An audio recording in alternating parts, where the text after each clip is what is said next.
holds a record on the London Underground as the deepest accessible point in the entire city.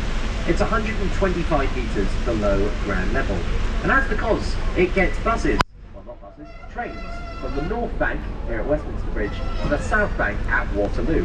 And this is via a giant concrete tunnel, which has been nicknamed the Bat Cave.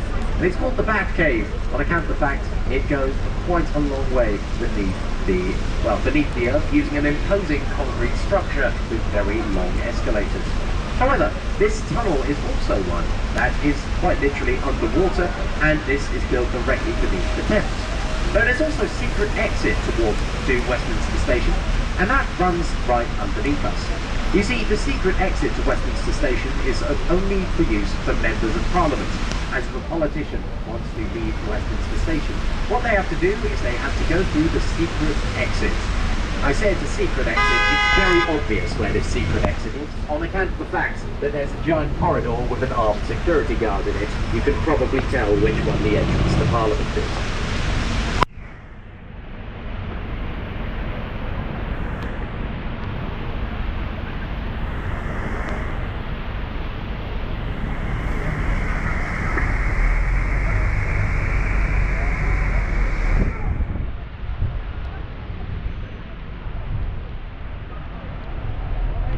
Also out on our left, we have the neo-Gothic architecture of the Houses of Parliament.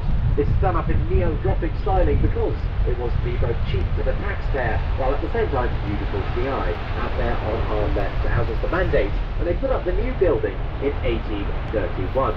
You see, the old Parliament building was destroyed in the year 1826 as a fire erupted within the original wooden building, and this torched the place, and the people of London were very sympathetic. They rode down the River Thames on their barges, and watching the flames lick higher on behalf of their government, they yelled, "Burn Parliament, burn." It's about as sympathetic as we've ever been to that building. Then, in front of us on our left, we have the statue of Winston Churchill.